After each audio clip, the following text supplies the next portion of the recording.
बहुत ही सत्कारयोग महान शहीदां दी धरती ते महान शहीदां दी जथेबंदी श्रोमणी अकाली दल के प्रधान साहब सरदार सुखबीर सिंह जी बादल साहब, उन्हां दे नाल मेरा छोटा वीर सरदार जसवीर सिंह जी गढ़ी बहुजन समाज पार्टी के प्रधान साहब, सरदार बलविंदर सिंह जी भूंदड़ साहब, सरदार प्रेम सिंह जी चंदू माजरा साहब ते समुचे तौर पर बहुत सारे श्रोमणी गुरुद्वारा प्रबंधक कमेटी के मैंबर साहबान, हलका इंचार्ज साहबान ते साडा वीर छोटा बरकंदी साहब, बहुत ही सत्कारयोग पंडाल विच बैठे गुरु रूप गुरु खालसा जी। वाहेगुरु जी का खालसा, वाहेगुरु जी की फतेह। नारायण नरपत नमस्कारे, ऐसे गुर को बल बल जाइए आप मुक्त मोहे तारे।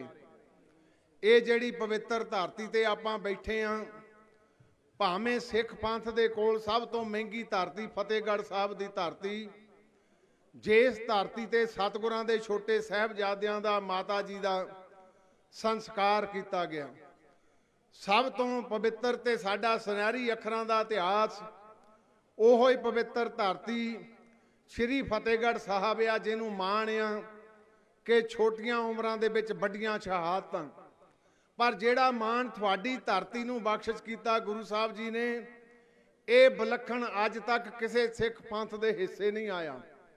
इहदे विच दो कारज वड्डे सब तो जिहड़े सतगुरां ने बख्शिश कीते, एक तां इस सारी जंग नूं अपने अखीं डिठणा, उस तों इलावा फिर आके जिन्ने शहीद सिंह उन्हां नूं मुक्ति दा दर्जा देना ते मुक्तसर साहब की स्थापना करनी, ये तुहाडे हिस्से आया।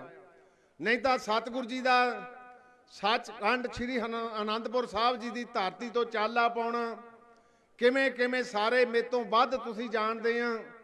गुरमत दे विच ओह सारे रास्तियां नूं तय करदे गुरु साहब जी ने तुहानूं ये मुक्ति का वर बख्शिश कीता ते इस धरती नूं बख्शिश कीता। ਉਹ भी समा चेते करो, इतिहास दसदा कि जिले सतगुरां ने आके भाई महा सिंह नूं अपने पट्टां दे विच सीस रखिया, सवास चलदे सी, सतगुरां ने आके ओहदा जिले चेहरा साफ किया। इतिहास दसदा गुरु साहब जी ने अपनी जिंदगी दे विच कदे हंझू नहीं घेरे। भाई महान सिंह दे मुखार दे उत्ते मुख दे उत्ते दो सतगुरां दे दोहां नेत्रां विचों दो तिवके जिले टुबक के उस शरीर दे उस मूँह ते पए ते भाई महा सिंह नूं झुणझणी श्री सुरत आई, सतगुरां नूं तकिया कि सतगुरु जी मेरा सीस लैके बैठे आ। ये भी विलखण पक्ष तुहाडे हिस्से आया, ये साडा इतिहास दसदा।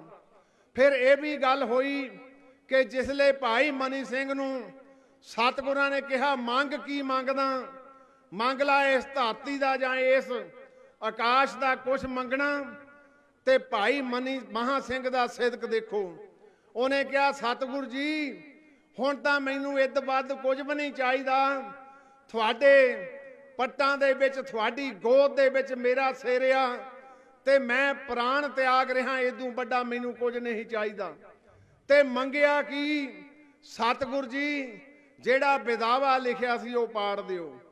सतगुरां ने विदावा पाड़िया। हुण ये गल चेते रखियो सिखो, गुरु साहब कित्थों तुरे, बाणा भी लीरो लीर होया, पैरां दे विच जोड़ा भी नहीं, किहड़ी चीज़ सांभ के रखी गुरु ने, ओह सी ओह विदावा। क्योंकि गुरु साहब नूं पता सी मेरा सिख भुल भी गया, उन्हें ओरक गुरु शरण विच आउणा। मन मेरे गुर शरण आवे तां निर्मल होए, ਉਹ ਸ਼ਰਨ ਦੇ ਵਿੱਚ ਆਏ। गुरु साहब ने उस विदावे नूं इस पवित्र धरती ते आके पाड़ के उन्हां महान शहीदां नूं 10 हज़ारी 20 हज़ारी 50 हज़ारी ये मान बख्शिश किया। ये तुहाडी धरती पवित्र धरती आ, जिन्हों सतगुरां ने बड़ियां बड़ियां असीसां बख्शिश कीतियां। यही वो धरती आ मालवे दी, जिहड़ा औरंगजेब मानसिक तौर दे उत्ते मरिया सी, जिहड़ा बड़ियां लड़ाइयां सतगुरु जी नाल लड़ियां ते सतगुरु जी ने फिर उन्होंने गुरशब्द राही वो पवित्र गुरु साहब जी ने बाण मारिया, जिस बाण दे नाल औरंगजेब दी अंदर पई रूह जिहड़ी जफरनामे नाल कंब गई। इहो कारण आ कि भाई औरंगजेब दी जिहड़ी बेटी सी वो गुरु साहब दी पैरोकार सी। उन्हें समझाया गुरु साहब जी का जिहड़ा पवित्र सुनेहा, ते औरंगजेब मानसिक तौर पर मर गया ते मौत भी हो गई। इसे धरती ते सतगुरां ने किड्डी वड्डी बख्शिश की। 9 महीने लगातार आ मालवे की धरती तोड़ तक जाती लिखनसार गुरुद्वारा, जिथे सतगुरु जी ने अपने मुखार बिंद तो 9 महीने तो बाद का समा अमृत वेले प्रवाणी पवित्र गुरबाणी नूं अपने मुखार बिंद तो गायन करना, ते ओ पवित्र कलम भाई मनी सिंह जी की कलम, बाबा दीप सिंह जी की कलम तो अंकित करके सतगुरां ने 1430 अंकां दे विच जिहड़ा पवित्र स्वरूप जिहड़ी बाबत हुणे तुहाडे नाल गढ़ी साहब गल कर रहे सी, वो पवित्र जागत जोत सतगुरु जी ने सानू बख्शिश की। सो वीरो ये पवित्र धरती ते तुसीं अज आए हैं, और ये भी संकल्प हुंदा कई बारी अपने महान शहीदां तो प्रेरणा भी लैंदे आ। ये शहादतां गुरु काल तो चल रही, सिख पंथ विच विलखणता ये रही, ये इतिहास पढ़दा भी आ, उत्ते फकर भी करदा, पर उस इतिहास नूं दोहराउंदा भी आ। अज तक भी जिसले किते अणख बैरत की बारी आई, सिख पंथ ने हमेशा सिर देण तो पिछा नहीं तकिया। मैं भावें अज चाहुंदा नहीं सी भी इत्थों राजनीतिक गल्लां करां, पर मैं एक गल कहनी चाहुंदा कि पंजाब का एक MP रवनीत सिंह बिट्टू, वो किहनूं कह रहा भी दस्तार मैनूं किहने मेरे सिर ते सजाई, उहनूं कह रहा जिन दिल्ली दे विच दस्तारधारियां दा कतल कीता, जिस दे पिता ने कानपुर दीआं धरतियां ते दस्तारधारियां दा कतलेआम कीता। शर्म आउणी चाहीदी ऐसे MP नूं कि तूं ये गल कह रहा स्टेज तो कि मैनूं राहुल गांधी ने कहा कि दस्तार सजा के आ। मैं समझदा अणख गैरत मर चुकी आ। ये दस्तार गुरु नानक देव पातशाह जी ने साबत सूरत दस्तार सिरा पवित्र गुरबाणी की पंक्ति सानू सतगुरु जी ने बख्शिश की सी, ये सानू गुरु पातशाह जी ने बख्शिश की सी। अज आपां इहदा भी निरादर कर रहे हैं। 2-3 बेनतियां करके तुहातों खिमा मंगा। पिछले समय दौरान तख्त श्री पटना साहब जी का विवाद चलिया। देखो अज आपां नूं सावधान होने की लोड़ पऊ। श्री अकाल तख्त साहब जी के जथेदार साहब ने उन्होंने सद के कमेटी नूं तनख्वाह लाई, जतन किया उत्थों की सरकार ने, वो सरकार का मैं ना कह लवां नीतीश कुमार जी, वो भी थोड़े हेतु आ, पर सेंटर की सरकार ने जतन किया ਜਿਹੜੇ 5 प्यारे अमृत छकाउण लई जिन्हां दी चोण हुंदी आ, उन्हां 5 प्यारिਆਂ ने अकाल तख्त के हुक्मनामे नूं डिफाई किया। आप नहीं किया, वो पहला आपां कह देने ना पिछे तेरे कुछ होर बोलदा, वो डिफाई किया। ये पवित्र सिद्धांत नूं सੱਟ मारन दा जतन किया। ये 5 प्यारे केवल दा केवल अकाल तख्त की सरपरस्ती च इकट्ठे हुंदे आ। 5 प्यारिਆਂ दा संकल्प श्री अकाल तख्त साहब जी दी जथेदार जदों कोई गुरमता करना उत्थे हुंदे, बाकी 5 प्यारे अमृत छकाउण लई हुंदे आ। ये मत कई बारी आपां ये प्रेवलेंट कस्टम पा लैने, उवें कोई तनखाहिया होवे कोई होर कारज होवे 5 प्यारे तनख्वाह ला सकदे आ, पर जिहड़ी अदुੱਤੀ शख्सियत सानू सतगुरु जी ने जथेदार के रूप दे विच श्री अकाल तख्त साहब की बख्शिश की, उहनूं भी खोरा लाउण दा यतन किया जा रहा। दूसरा देखो आ पिछे हरियाणा कमेटी बनी, हरियाणा कमेटी का असीं विरोध भी किया, साडियां रिव्यू पटीशनां भी पेंडिंग आ। उहदे विच एक पैटर्न हुंदा साडा, कोई कमेटी की चोण होवे कोई होर कारज होवे, सिख हमेशा श्री गुरु ग्रंथ साहब महाराज जी का प्रकाश करके फिर अरदास करके उस संकल्प नूं पूरा करदा, ते उन्हें एक्ट बना के एक नोटिफिकेशन जारी कर दी कि पैटर्न उत्थे मनुख होऊगा। ये भी एक सिद्धांत नूं सੱਟ मारन दा कोझा यतन किया जा रहा कि सिखां कोल साडी सरपरस्ती केवल ता केवल गुरु ग्रंथ साहब करदे आ, कोई मनुख नूं कोई अधिकार नहीं, पर वो भी अज यतन किया जा रहा कि सरपरस्त भी मनुख नूं बनाया जाए ताकि सतगुरां दे सन्मुख कोई गुरमता ना हो सके। पर मैं ये भी कहना चाहना जिहड़ी चोण भी उन्हें की, वो भी जाके DC ऑफिस दे विच ਇਹ ਵੀ ਆ ਪੰਥ ਖਾਲਸਾ ਨੂੰ ਸੋਚਣਾ ਪਊ। ਹਉ ਪਰੇ ਹਉ ਪੁਰੇ ਕਰਦੇ ਜਾਵਾਂਗੇ, ਫਿਰ ਨੁਕਸਾਨ ਬਹੁਤ ਵੱਡਾ ਹੋ ਜਾਊ।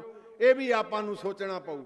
ਤੇ ਅੱਜ ਜਿਹੜੀ ਹਰਿਆਣੇ 'ਚ ਕਮੇਟੀ ਬਣੀ ਆ, ਮੈਂ ਸਮਝਦਾ ਉਹਦੇ ਉੱਤੇ ਜੋ ਲੂਛਣਬਾਜ਼ੀ ਲਾਈ ਆ, ਉਹਨਾਂ ਦੇ ਵਿੱਚ ਉਸ ਵੇਲੇ ਦੇ 3 ਜਿਹੜੇ ਵੱਡੇ ਜਰਨੈਲ ਆਪਣੇ ਆਪ ਨੂੰ ਸਮਝਦੇ ਸੀ, ਸਰਦਾਰ ਜਗਦੀਸ਼ ਸਿੰਘ ਜੀ ਚਿੰਡਾ, ਸਰਦਾਰ ਦੀਦਾਰ ਸਿੰਘ ਜੀ ਨਲਵੀ, ਉਹਨਾਂ ਦੇ ਨਾਲ ਸੰਤ ਦਾਦੂਵਾਲ ਜੀ, ਅੱਜ ਤਿੰਨੋਂ ਹੱਥਾਂ ਤੇ ਦੰਦੀਆਂ ਵੱਢ ਰਹੇ ਆ। ਅਸੀਂ ਸੰਕਲਪ ਦਿੱਤਾ ਸੀ, ਪ੍ਰਧਾਨ ਜੀ ਨੇ ਇੱਕ ਕਮੇਟੀ ਬਣਾਈ ਸੀ ਚੰਦੂ ਮਾਜਰਾ ਸਾਹਿਬ ਤੇ ਭੁੰਦੜ ਸਾਹਿਬ ਦੀ, ਮੈਂ ਵੀ ਵਿੱਚ ਬੈਠਾ ਸੀ। ਅਸੀਂ ਉਹਨਾਂ ਨੂੰ ਕਿਹਾ ਭਾਵੇਂ ਕਾਨੂੰਨੀ ਲੜਾਈ ਸ਼੍ਰੋਮਣੀ ਗੁਰਦੁਆਰਾ ਪ੍ਰਬੰਧਕ ਕਮੇਟੀ ਨੇ ਆਪਣੀ ਅਖੀਰ ਤੱਕ ਜਾਰੀ ਰੱਖਣੀ ਆ, ਪਰ ਤੁਸੀਂ ਸ੍ਰੀ ਅਕਾਲ ਤਖਤ ਸਾਹਿਬ ਦੀ ਛਤਰ ਛਾਇਆ ਹੇਠ ਆ ਜਾਓ। ਤੁਸੀਂ ਰਲ ਕੇ ਸ੍ਰੀ ਅਕਾਲ ਤਖਤ ਸਾਹਿਬ ਦੀ ਛਤਰ ਛਾਇਆ ਹੇਠ ਕਮੇਟੀ ਨੋਮੀਨੇਟ ਕਰੋ, ਪਰ ਮੰਨੇ ਨਹੀਂ। ਤੇ ਮੈਂ ਉਹਨਾਂ ਨੂੰ ਇਹ ਵੀ ਉਦਾਹਰਨ ਦਿੱਤੀ ਸੀ ਚੰਦੂ ਮਾਜਰਾ ਸਾਹਿਬ ਤੇ ਭੁੰਦੜ ਸਾਹਿਬ ਦੀ ਹਾਜ਼ਰੀ 'ਚ ਕਿ 1920 ਦੇ ਵਿੱਚ ਜਿਹੜੀ 35 ਮੈਂਬਰੀ ਗੋਰਿਆਂ ਨੇ ਬਣਾਈ, ਸਿੱਖਾਂ ਨੇ ਦੂਏ ਦਿਨ ਰੱਦ ਕਰਕੇ ਆਪਣੀ ਉਹ 120 ਮੈਂਬਰੀ ਕਮੇਟੀ ਬਣਾਈ ਸੀ, ਕਿਉਂਕਿ ਲੜਾਈ ਸਿੱਖਾਂ ਦੀ ਸੀ। ਤੇ ਕਈ ਵਾਰੀ ਕਹਿ ਦਿੰਦੇ ਜੀ ਤੁਸੀਂ RSS ਨੂੰ ਬੜਾ ਕੋਸਦੇ ਆ, ਤੇ ਉਹ ਹਰਿਆਣੇ ਦੇ ਵਿੱਚ ਕੀ ਹੋਇਆ ਵੀਰੋ, ਮੈਂ ਨਹੀਂ ਕਹਿੰਦਾ, ਉਹ ਤਿੰਨੋਂ ਹੀ ਅੱਜ ਕਹਿ ਰਹੇ ਆ ਕਿ ਮੈਂਬਰ ਜਿਹੜੇ 38 ਚੁਣੇ 37 ਰਹਿ ਗਏ, ਝਿੰਡਾ ਸਾਹਿਬ ਅਸਤੀਫਾ ਦੇ ਗਏ, ਉਹ ਸਾਰੇ RSS ਦੀ ਬੈਕਗ੍ਰਾਉਂਡ ਆ। ਤੇ ਮੈਂ ਦਾਦੂਵਾਲ ਸਾਹਿਬ ਨੂੰ ਵੀ ਪੁੱਛਦਾ ਕਿ ਤੁਸੀਂ ਵੀ ਦਾਦੂਵਾਲ ਸਾਹਿਬ ਹੁਣ RSS ਦੀ ਬੈਕਗ੍ਰਾਉਂਡ ਆ, ਤੁਸੀਂ ਵੀ ਅੱਜ ਪ੍ਰੂਵ ਹੋ ਗਿਆ ਕਿ ਅੱਜ ਉੱਥੇ ਕਮੇਟੀ ਦੀ ਚੋਣ ਹੋਈ, ਜਿਹੜੇ ਮੈਂਬਰ ਨੋਮੀਨੇਟ ਕੀਤੇ ਉਹ ਮੈਂਬਰ ਸਾਰੇ ਦੇ ਸਾਰੇ ਸਰਕਾਰ ਦੇ ਸਿੱਧੇ ਪ੍ਰਭਾਵ ਦੇ ਵਿੱਚ ਆ। ਕੀ ਅੱਜ ਪੰਥ ਖਾਲਸਾ ਆਪਣੀ ਆਇਡੈਂਟੀਟੀ ਖਤਮ ਕਰਕੇ ਇਹਨਾਂ ਸਰਕਾਰਾਂ ਦੇ ਥੱਲੇ ਚੱਲੂਗਾ? ਇਹ ਸਾਨੂੰ ਅੱਜ ਸੋਚਣਾ ਪਊਗਾ। ਦੂਸਰੀ ਆ ਵੱਡਾ ਅਟੈਕ ਕੱਲ ਪਰਸੋਂ ਦਾ ਨਵਾਂ ਸ਼ੁਰੂ ਹੋ ਰਿਹਾ, ਉਹ ਨਵਾਂ ਹੋ ਰਿਹਾ ਲੋਹ ਟੋਪ ਦੇ ਤੌਰ ਦੇ ਉੱਤੇ। ਸਿੱਖਾਂ ਦੇ ਵਿੱਚ ਸਤਿਗੁਰ ਗੁਰੂ ਨਾਨਕ ਦੇਵ ਪਾਤਸ਼ਾਹ ਨੇ ਸਾਨੂੰ ਦਸਤਾਰ ਦੀ ਬਖਸ਼ਿਸ਼ ਕੀਤੀ, ਗੁਰੂ ਦਸਮ ਪਾਤਸ਼ਾਹ ਨੇ ਸਾਨੂੰ ਇੱਕ ਕਾਰ ਵੀ ਦਿੱਤਾ ਤੇ ਸਿੱਖ ਦੀ ਪਹਿਚਾਣ ਵੀ ਬਣਾਈ, ਜਿਹਦੀ ਪਹਿਚਾਣ ਅੱਜ ਅਮਰੀਕਾ ਦੀ ਧਰਤੀ ਤੇ ਡਿਫੈਂਸ ਦੇ ਵਿੱਚ ਕਿਸੇ ਨੇ ਜਾਣਾ ਹੋਵੇ ਉਹਨੂੰ ਲੋਹ ਟੋਪ ਨਹੀਂ ਪਾਉਣਾ ਪੈਂਦਾ, ਉਹ ਪੱਗੇ ਬੰਨ੍ਹਦਾ, ਦਸਤਾਰ ਬੰਨ੍ਹਦਾ। ਜੇ ਫਰਾਂਸ ਦੇ ਵਿੱਚ ਟਰਾਂਸਪੋਰਟ ਨੀਤੀ ਵਿੱਚ ਅਮੈਂਡਮੈਂਟ ਕੀਤੀ ਗਈ, ਸਿੱਖਾਂ ਨੇ ਲੜਾਈ ਲੜੀ, ਟੋਪ ਨਹੀਂ ਲਿਆ, ਦਸਤਾਰ ਦੀ ਪ੍ਰਵਾਨਗੀ ਹੋਈ, ਪਰ ਅੱਜ ਹਿੰਦੁਸਤਾਨ ਦੀ ਧਰਤੀ ਦੇ ਉੱਤੇ ਸਿੱਖਾਂ ਨੂੰ ਖਾਸ ਕਰਕੇ ਫੌਜੀਆਂ ਨੂੰ ਲੋਹ ਟਾਪ ਪਾਉਣ ਲਈ ਉਹ ਮਜਬੂਰ ਕੀਤਾ ਜਾ ਰਿਹਾ। ਪ੍ਰਧਾਨ ਜੀ ਨੇ ਵੀ ਸਖਤ ਬਿਆਨ ਦਿੱਤਾ, ਤਖਤ ਸ੍ਰੀ ਅਕਾਲ ਤਖਤ ਸਾਹਿਬ ਜੀ ਦੇ ਜਥੇਦਾਰ ਨੇ ਵੀ ਬਿਆਨ ਦਿੱਤਾ, ਮੈਂ ਵੀ ਉਹਦੇ ਬਾਰੇ ਬੋਲਿਆ ਕਿ ਸਰਕਾਰ ਖਾਸ ਕਰਕੇ ਸਿੱਖ ਧਰਮ ਦੇ ਵਿੱਚ ਜਿਹੜੀਆਂ ਸਾਡੀਆਂ ਮਰਿਆਦਾਵਾਂ ਉਹਨਾਂ ਦਾ ਉਲੰਘਣ ਨਾ ਕਰੇ। ਜੇ ਕੋਈ ਕਾਰਜ ਕਰਨਾ ਸਾਡੇ ਨਾਲ ਸਲਾਹ ਕਰ ਲੈਣ, ਪਰ ਸਲਾਹ ਕਰਨ ਦੀ ਬਜਾਏ ਹੌਲੀ ਹੌਲੀ ਟੀਕਾ ਲਾ ਕੇ ਦੇਖਿਆ ਜਾ ਰਿਹਾ ਕਿ ਸਿੱਖ ਕਿੰਨੀ ਕਿਹੇ ਇਹਨਾਂ ਅਸੂਲਾਂ ਦੇ ਉੱਤੇ ਸਮਝੌਤਾ ਕਰੀ ਜਾਂਦੇ ਆ। ਮੈਂ ਕਹਿੰਦਾ ਦਿੱਲੀ ਕਮੇਟੀ ਨੂੰ ਵੀ ਇਸ ਸਟੇਜ ਤੋਂ ਮੈਂ ਕੋਸਣਾ ਚਾਹੁੰਦਾ ਕਿ ਸ੍ਰੀ ਅਕਾਲ ਤਖਤ ਸਾਹਿਬ ਜੀ ਦੇ ਜਥੇਦਾਰ ਨੇ ਇੱਕ ਆਦੇਸ਼ ਜਾਰੀ ਕੀਤਾ ਕਿ ਵੀਰਵਾਰ ਦਿਵਸ ਜਿਹੜਾ ਉਹ ਨਹੀਂ ਮਨਾਉਣਾ, ਸਾਹਿਬਜ਼ਾਦੇ ਸ਼ਹਾਦਤ ਦਿਵਸ ਮਨਾਉਣਾ। ਉਹ ਚਿੱਠੀ ਕੀ ਲਿਖ ਰਹੇ, ਉਲਟੀ ਚਿੱਠੀ ਸ੍ਰੀ ਅਕਾਲ ਤਖਤ ਸਾਹਿਬ ਨੂੰ ਲਿਖ ਰਹੇ ਆ ਕਿ ਇਹਨੂੰ ਆਪਾਂ ਇਹੋ ਹੀ ਮਨਾਈਏ ਤੇ ਤੁਸੀਂ ਵੀ ਇਹਦਾ ਟਾਈਟਲ ਇਹ ਦਿਓ। ਮੈਂ ਪੁੱਛਦਾ, ਸਾਡੀ ਵਿਰਾਸਤ ਆ, ਸਾਡੇ ਗੁਰੂ ਨਾਨਕ ਦੇਵ ਪਾਤਸ਼ਾਹ ਜੀ ਨੇ 239 ਸਾਲ 10 ਗੁਰੂਆਂ ਨੇ ਸਰੀਰ ਕਰਕੇ ਘਾਲਣਾ ਘਾਲ ਕੇ ਸਾਨੂੰ ਪੰਥ ਦੀਆਂ ਨਿੱਗਰ ਅਗਵਾਈਆਂ ਦਿੱਤੀਆਂ, ਸਾਨੂੰ ਗੁਰੂ ਗ੍ਰੰਥ ਸਾਹਿਬ ਬਖਸ਼ਿਸ਼ ਕੀਤਾ। ਅੱਜ ਗੁਰੂ ਪੰਥ ਤੇ ਗੁਰੂ ਗ੍ਰੰਥ ਨੂੰ ਖਤਰੇ ਦੇ ਮੰਡਲ ਮਹਿਲਾ ਰਹੇ। ਗੁਰੂ ਪੰਥ ਦੇ ਵਿੱਚ ਵੰਡੀਆਂ ਇੰਨੀਆਂ ਪਾ ਦਿੱਤੀਆਂ, ਜਥੇਬੰਦੀਆਂ ਇੰਨੀਆਂ ਕਰ ਦਿੱਤੀਆਂ ਕਿ ਅੱਜ ਇਹਦੇ ਵਿੱਚ ਖੇਰੂ ਆਪਾਂ ਕਰ ਰਹੇ ਹਾਂ। ਤੁਹਾਨੂੰ ਵਧਾਈ ਦਿੰਨਾ, ਤੁਸੀਂ ਅੱਜ ਸ਼ਹੀਦਾਂ ਦੇ ਧਰਤੀ ਦੇ ਉੱਤੇ ਗੁਰੂ ਦਾ ਵਾਸਤਾ ਤੱਕ ਕੇ ਅੱਜ ਉਹ ਵੀ ਅਲੰਬਾ ਲਾ ਦਿੱਤਾ। ਅੱਜ ਉਹ ਵੀ ਜਿਹੜਾ ਕਾਰਜ ਸੀ ਕਿ ਸ਼੍ਰੋਮਣੀ ਅਕਾਲੀ ਦਲ ਸ਼ਾਇਦ ਲੋਕਾਂ ਚੋਂ ਅਲੋਪ ਹੋ ਗਿਆ, ਅੱਜ ਤੁਸੀਂ ਪ੍ਰਗਟ ਕਰ ਦਿੱਤਾ ਕਿ ਅਸੀਂ ਸ਼੍ਰੋਮਣੀ ਅਕਾਲੀ ਦਲ ਦੇ ਨਾਲ ਹਾਂ। ਬੰਦੇ ਕੋਲੋਂ ਕਈ ਵਾਰੀ ਗਲਤੀਆਂ ਹੋ ਜਾਂਦੀਆਂ, ਪਰ ਮਨੁੱਖ ਉਹ ਚੰਗਾ ਹੁੰਦਾ ਜਿਹੜਾ ਗਲਤੀ ਦਾ ਸੁਧਾਰ ਕਰ ਲੈ। ਇਹ ਸ਼ਹੀਦਾਂ ਦੀ ਜਥੇਬੰਦੀ ਆ, ਅੱਜ ਲੋਕ ਉਹ ਵੀ ਇਹ ਗੱਲ ਕਹਿਣ ਲੱਗ ਪਏ ਰਾਜੋਵਾਲ ਵਰਗੇ ਕਿ ਸਰਦਾਰ ਪ੍ਰਕਾਸ਼ ਸਿੰਘ ਬਾਦਲ ਜਿਹੜੇ ਘੰਟਿਆਂ ਬੰਦੀ ਭੁੱਖ ਦਾ ਨਹੀਂ ਸੀ ਪਰਵਾਹ ਕਰਦੇ, ਘੰਟਿਆਂ ਬੱਧੀ ਲੋਕਾਂ ਦੀਆਂ ਸੱਥਾਂ ਵਿੱਚ ਰਹਿੰਦੇ ਸੀ, ਡਿਵੈਲਪਮੈਂਟ ਦੇ ਇਲਾਵਾ ਹੋਰ ਕਾਰਜ ਵੀ ਕਰਦੇ ਸੀ। ਸਰਦਾਰ ਸੁਖਬੀਰ ਸਿੰਘ ਬਾਦਲ ਸਾਡੇ ਵਿੱਚ ਪ੍ਰਧਾਨ ਸਾਹਿਬ ਬੈਠੇ ਆ ਤੇ ਮੈਂ ਇਸ ਸਟੇਜ ਤੋਂ ਕਹਿਣਾ ਚਾਹੁੰਦਾ 10 ਮਹੀਨੇ ਹੋ ਗਏ, ਦੱਸੋ ਤੁਸੀਂ 10 ਮਹੀਨਿਆਂ 'ਚ ਪੰਜਾਬ ਲਈ ਕੀ ਕੀਤਾ? ਤੇ ਮੈਂ ਦੱਸਦਾ ਕੀ ਕੀਤਾ। ਤੁਸੀਂ ਪੰਜਾਬ ਦੇ ਵਿੱਚ ਅਮਨ ਸ਼ਾਂਤੀ ਖਤਮ ਕੀਤੀ, ਤੁਸੀਂ ਪੰਜਾਬ 'ਚ ਭਾਈਚਾਰਾ ਖਤਮ ਕੀਤਾ ਤੇ ਜਿਹੜੇ ਚੁਟਕਲੇ ਸੁਣਾ ਸਰਕਾਰ ਕਾਇਮ ਕੀਤੀ ਨਾ, ਅੱਜ ਸ਼੍ਰੋਮਣੀ ਕਮੇਟੀ ਨੂੰ ਵੀ ਕਲੋਲ ਕਰਦਾ। ਅੱਜ ਕਹਿੰਦਾ ਸ਼੍ਰੋਮਣੀ ਗੁਰਦੁਆਰਾ ਪ੍ਰਬੰਧਕ ਕਮੇਟੀ ਦਾ ਨਾਮ ਸ਼੍ਰੋਮਣੀ ਗੋਲਕ ਪ੍ਰਬੰਧਕ ਕਮੇਟੀ ਰੱਖ ਦਿਓ। ਤੇ ਮੈਂ ਕਹਿਣਾ ਚਾਹੁੰਦਾ ਜਿੰਨੀ ਤੁਹਾਡੀ ਉਮਰ ਆ ਮਾਨ ਸਾਹਿਬ, ਉਦੋਂ ਜ਼ਿਆਦਾ ਇਹ ਸਿੱਖ ਪੰਥ ਦੇ ਲਹੂ ਤੇ ਮਿੰਝ ਦੀਆਂ ਕੁਰਬਾਨੀਆਂ ਦੀ ਇਹ ਜਥੇਬੰਦੀ ਆ।